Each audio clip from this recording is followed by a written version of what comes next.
Bismillahirrahmanirrahim. Dear students, today we will be studying quantitative genetics, and in today's lecture of quantitative genetics, we will be looking at the methods for analyzing quantitative characteristics. So, in this regard, we will study distributions, samples, and populations, and then mean, the variance and standard deviation, correlation, regression, and then how statistical methods are applied to polygenic characteristics. So first of all, moving towards the distributions. So understanding the genetic basis of any characteristics actually begins with a description of the number and kinds of phenotypes. So when we look at the genetic traits, so basically, we start with looking at the number and kinds of the phenotypes which are present in a group of individuals. So, distribution is a very simple method of illustrating the number and kinds of different phenotypes in a group of individuals. So, phenotypic variation in a group, such as the progeny of a cross, can be conveniently represented by a frequency distribution. So, frequency distribution is a graph of the frequencies, and frequencies are numbers of or proportions of different phenotypes. So, in a typical frequency distribution, the phenotypic classes are plotted on the horizontal or x-axis, and the number or proportions of the individuals in each class are plotted on the y-axis, vertical y-axis. So, unlike the qualitative traits, quantitative characteristics often exhibit many phenotypes. So, in the case of qualitative traits, we have seen that there are only few characteristics, sometimes only two, sometimes only three. But in the case of quantitative characteristics, they exhibit many phenotypes. So, and we cannot easily discriminate between different phenotypes. So for this purpose, to illustrate the distribution of the phenotypes, we need the frequency distribution type of things.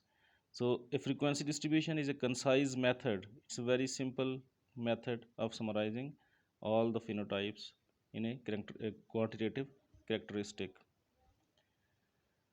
So if we look at this figure, uh, quantitative traits have multiple phenotypes, but in the case of qualitative traits, there are clear cut three phenotypes. There are three colors, and we can easily discriminate between these three colors. But in the case of quantitative traits or continuous traits, there is a range of different phenotypes. So we cannot easily discriminate between these phenotypes. For example, if we plot uh, body weight along the x-axis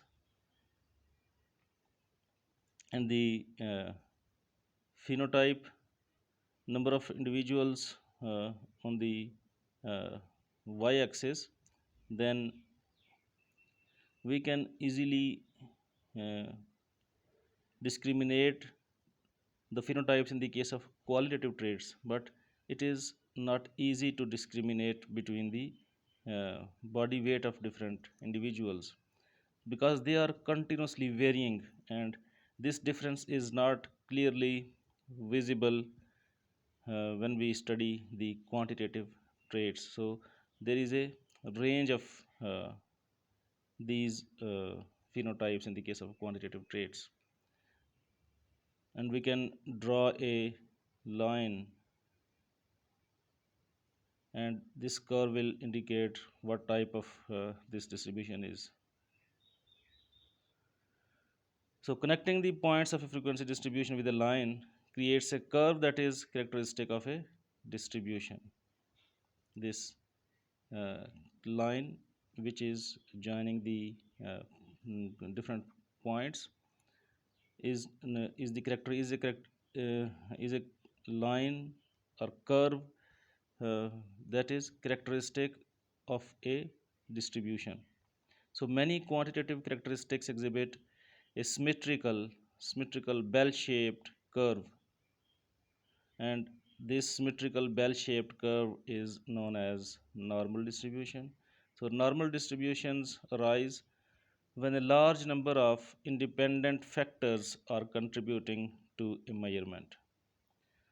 So the quantitative characteristics are frequently affected by numerous genes. Many genes are involved in uh, giving rise to quantitative traits, and in addition to the numerous genes, some environmental factors may also play their role.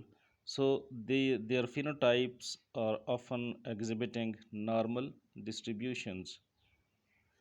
So two other common types of distributions are also known as are also known, and they are known as skewed distribution and bimodal distribution. So by looking at this figure, uh, in first case, we can see that in the case of percentage of sucrose in sugar beet, the distribution is normal because it is a bell shaped curve, this one. And in the case of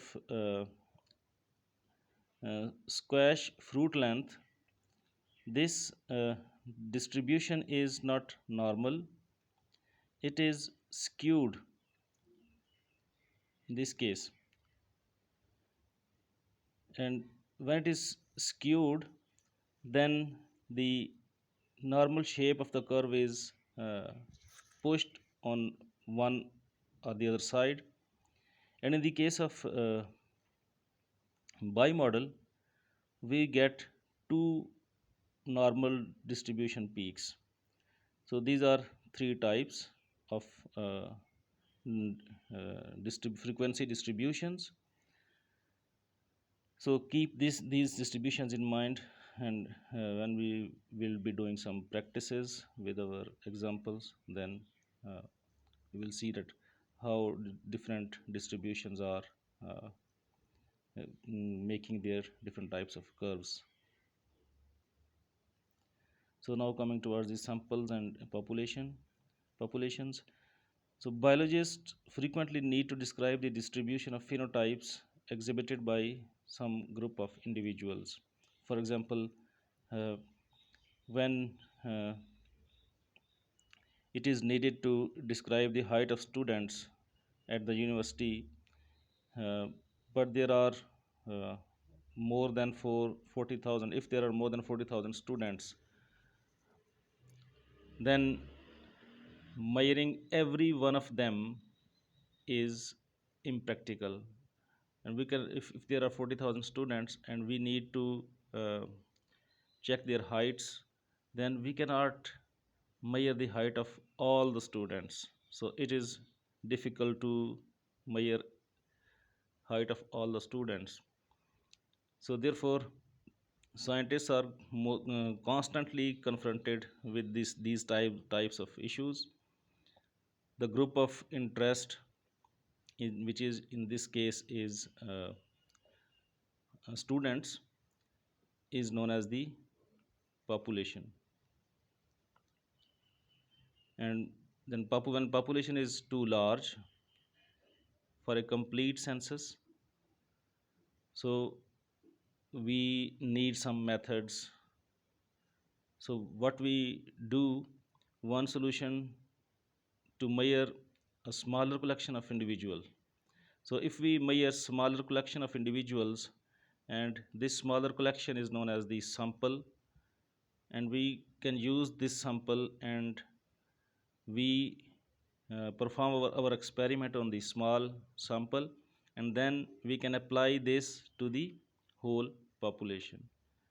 So measuring the height of few students, we can apply the results of uh, that experiment on the whole population, but we should keep in mind some points. So which concept we have learned up till now in this lecture, that population is the group of interest and a sample is a subset of the population.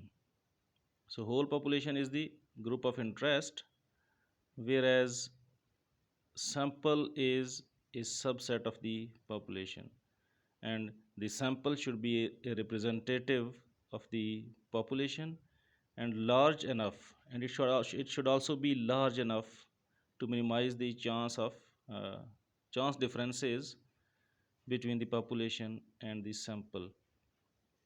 Because if we are not carefully looking at, selecting our samples, then our results will not be representative of the population. For example, if we want to measure the heights and we are taking uh, few students from the basketball team, so they will be mostly of larger height, so that sample will not be a true representative. And similarly, if we are choosing only a few students who are having less height, even then that sample will not be representative of the population. So in this case we should keep in mind few uh, few points, and we should select our sample randomly. So when we are selecting the samples randomly, then those uh, drawn samples from the population will be a true representation of that population. So this thing should be kept in mind. So now coming towards the mean. So mean is also known as the average, and it provides the information about the center of the distribution. So when we have a frequency distribution, mean is a way to know about the center of that distribution. For example, if we are going to find the uh, height of 10-year-old boys and 18-year-old boys, we will be getting uh, two different uh, two different centers of the of their mean. So in the case of 10-year-old boys, their mean height is 130 centimeter, whereas in the case of 18-year-old boys, the mean height is 175 uh, centimeter. So mean is used to look at the center of a distribution.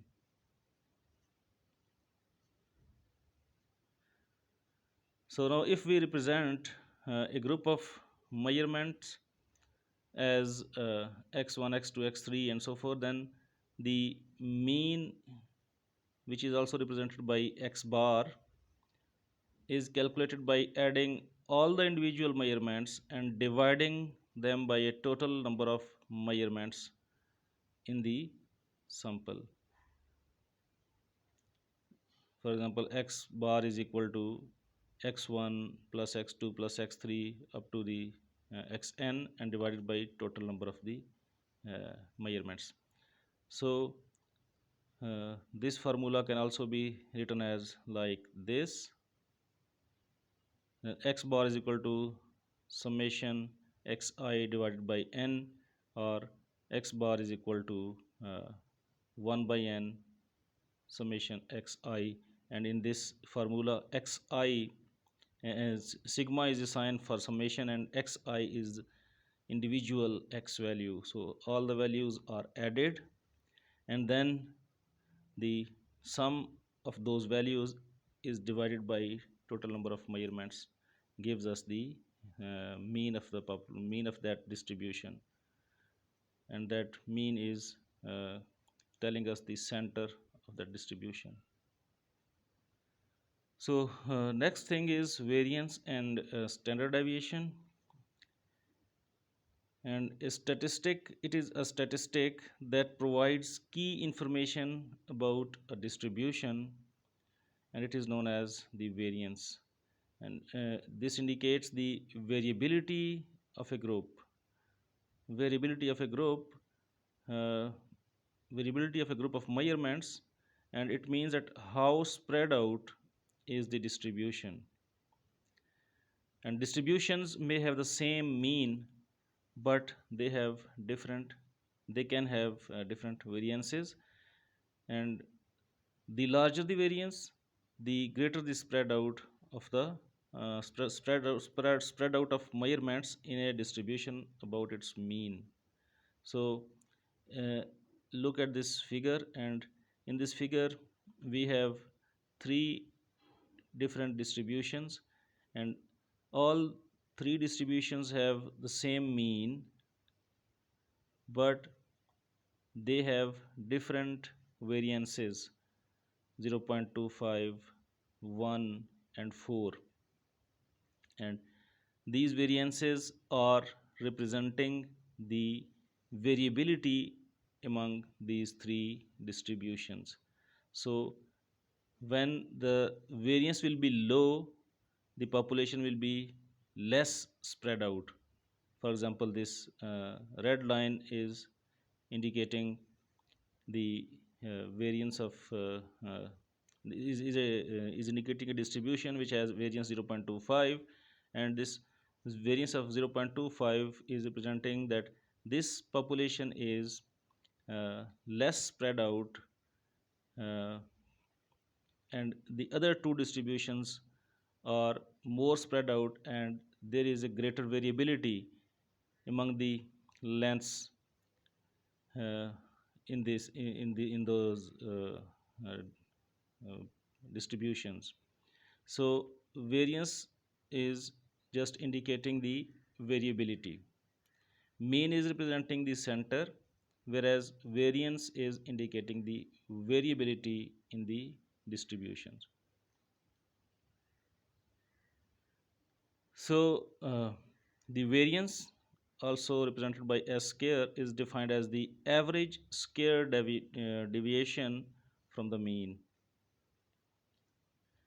So S square is equal to sum of xi minus x bar whole square divided by n minus 1. This formula is used for calculating the variance.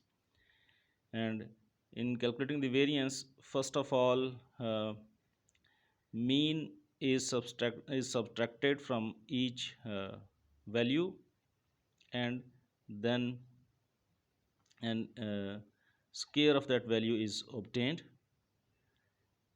And after doing this, all the scared values are added, and then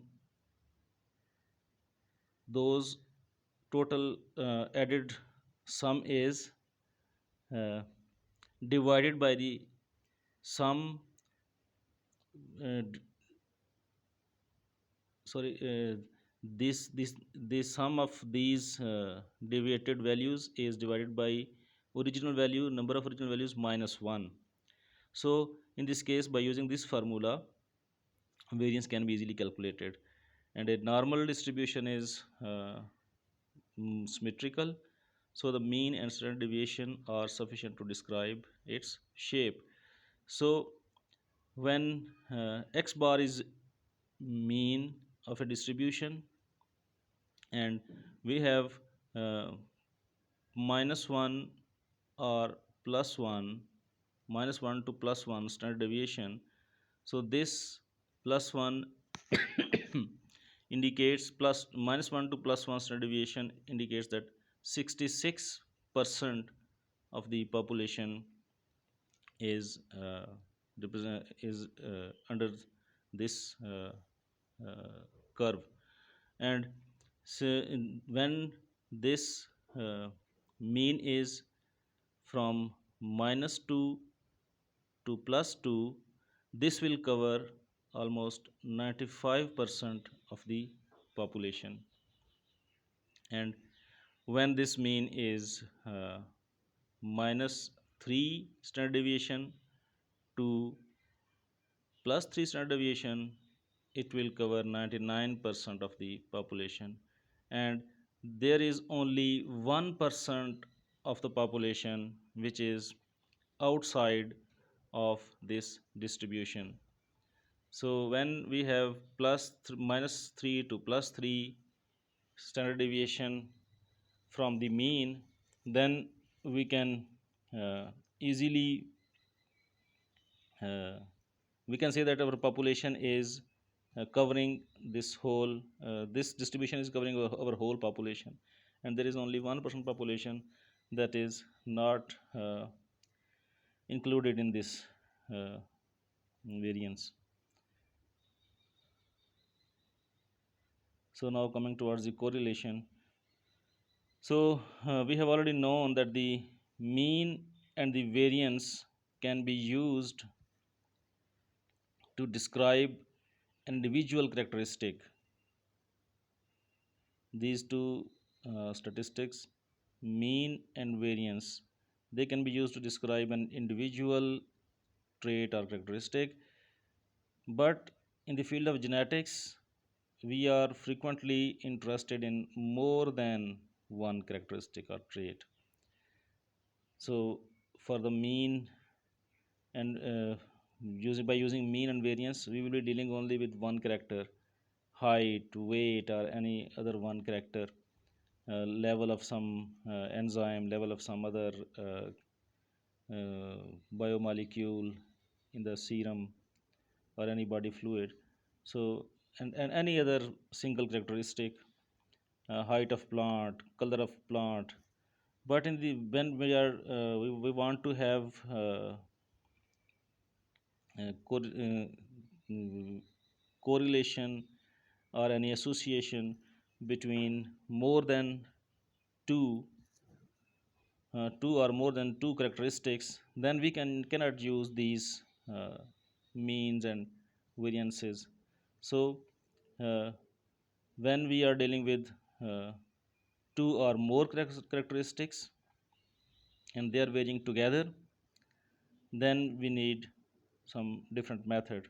For instance, both the number and weight of eggs produced by hens are important to the poultry industry. So these two characteristics are not independent of each other. They are not independent of each other. So there is an inverse relation between egg number and weight. Hens that lay more eggs produce smaller eggs. So this kind of relation between two characteristics is known as the correlation. Sorry.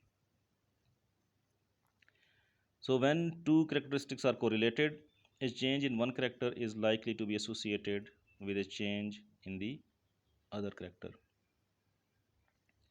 So correlations between characteristics are measured by a correlation coefficient. A correlation coefficient is calculated and it is designated by small r.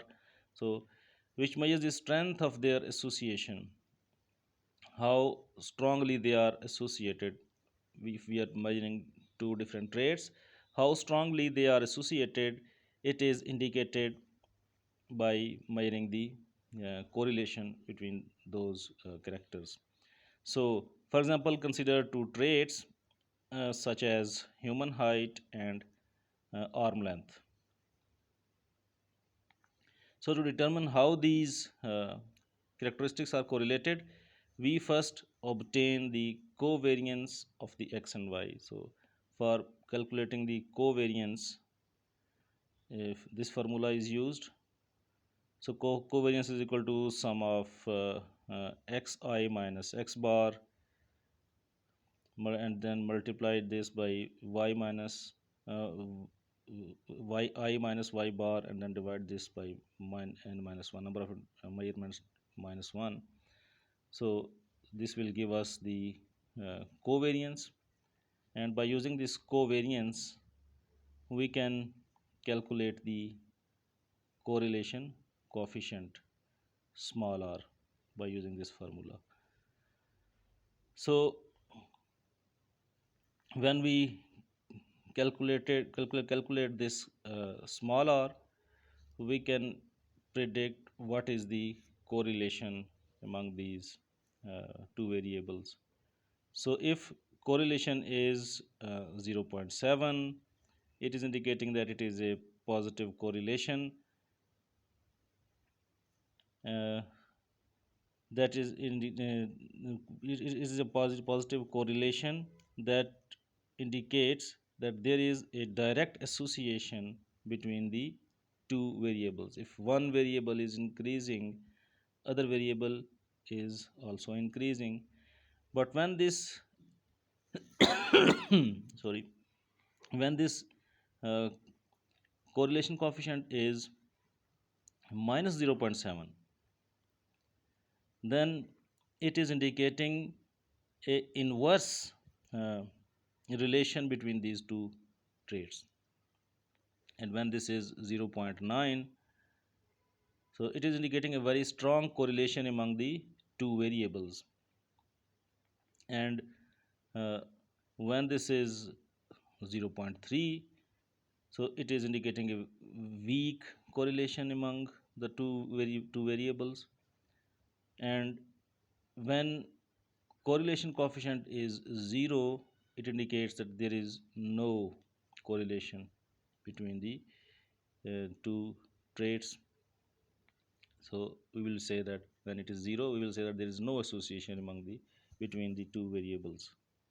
So correlation is just telling us what is the association. Is there any association between two traits, or there is no association? It is a strong association, or a very weak association. But this correlation, by using this correlation, we cannot predict the value of one variable by using the value of other variable. So this correlation is just indicating the uh, association between two traits. What is the strength of association? So when we want to know the strength of association, we use the correlation. For example, if we look at this figure, it is a fish species in which number of vertebrae in mother is uh, associated with mean number of vertebrae in the offsprings. So there is a strong correlation among these two things. So in the case of correlation, there are pairs of different uh, values, and by plotting those values, we can easily find the correlation.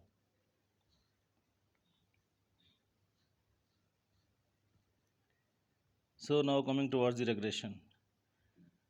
So regression will give us the thing which we were unable to get by using the correlation coefficient. So correlation provides information only about the strength and direction of the association between the variables.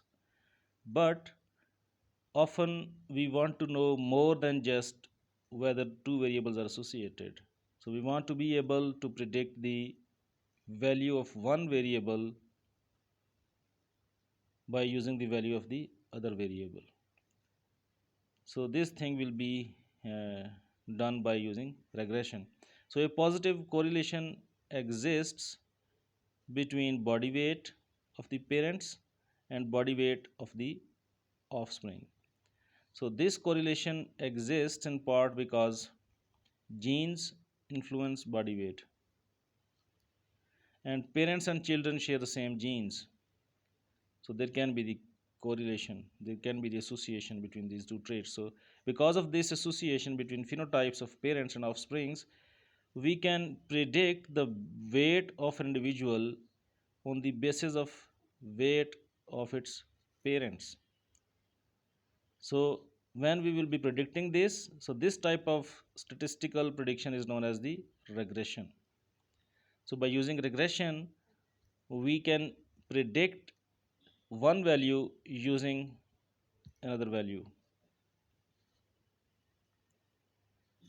So the regression line defines the relation between x and y variable and can be represented by y is equal to a plus bx by using this formula. So we can find the slope and y intercept. In this formula, a is variable a is the y intercept of the line. This small a is the y intercept of the line, and when it is which is the expected value of y when x is 0. So when x will be 0, this uh, a will be the value of y, whereas variable b, the small b, is the slope of the regression line, or it is also known as the regression coefficient. So it indicates that how much y increases on average per increase in per increase in the x value. So for example, if weight of father is plotted on x-axis and weight of son in kgs is plotted on the y-axis, and different sets are plotted, these dots are representing different sets of values, and then we plot a line which is covering all the dots and minimizing the difference between the dots and this line.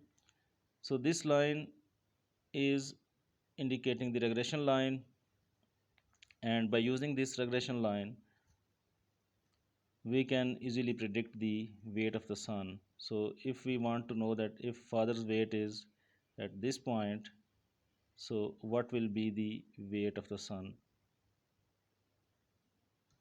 So now let us look how we calculate this uh, regression coefficient.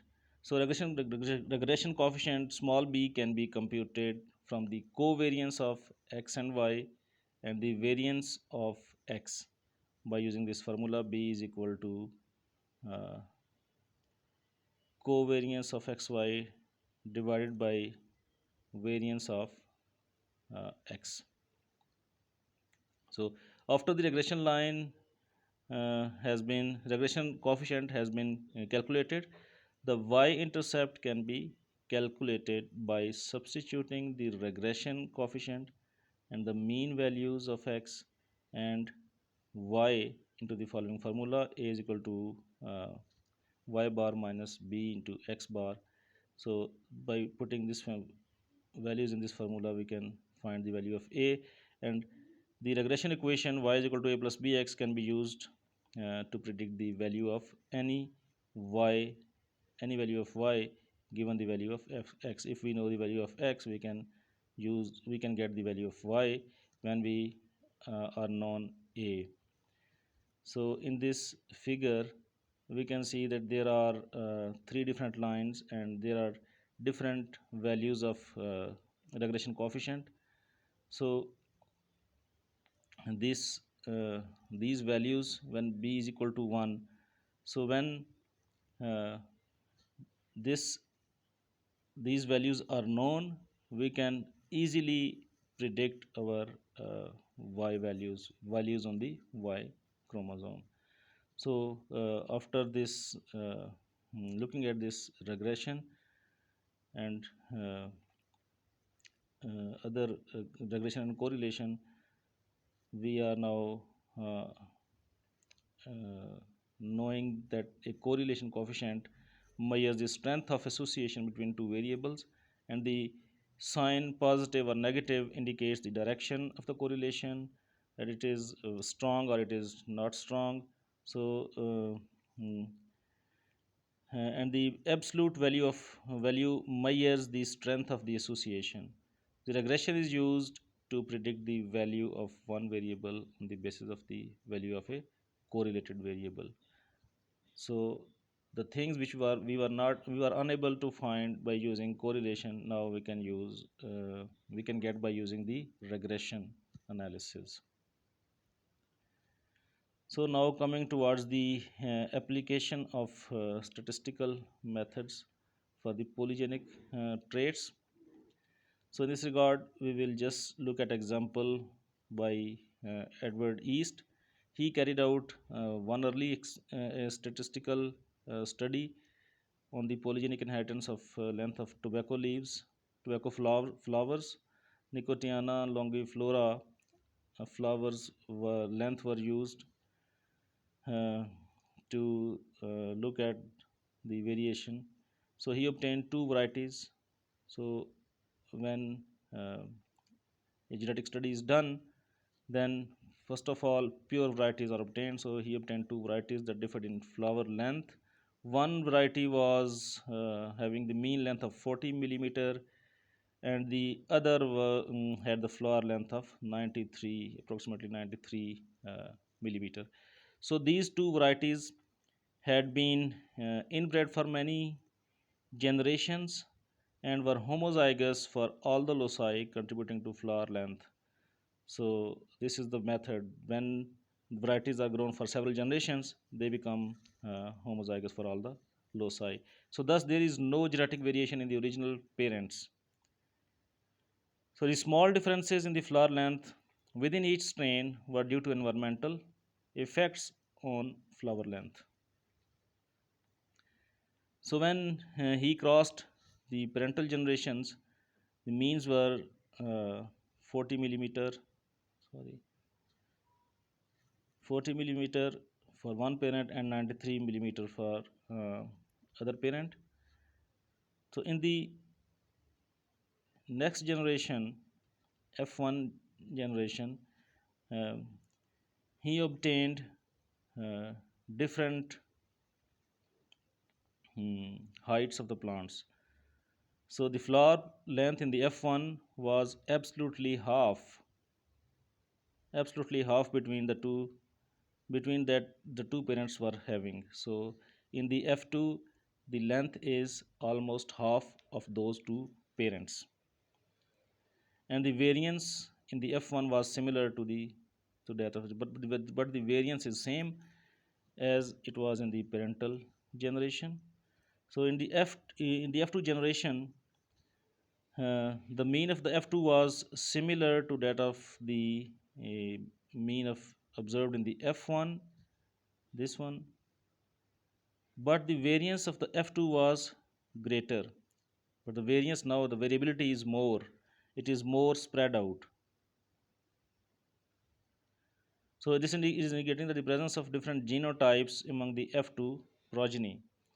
So when he looked at the F2 progeny, he obtained total 444 individuals.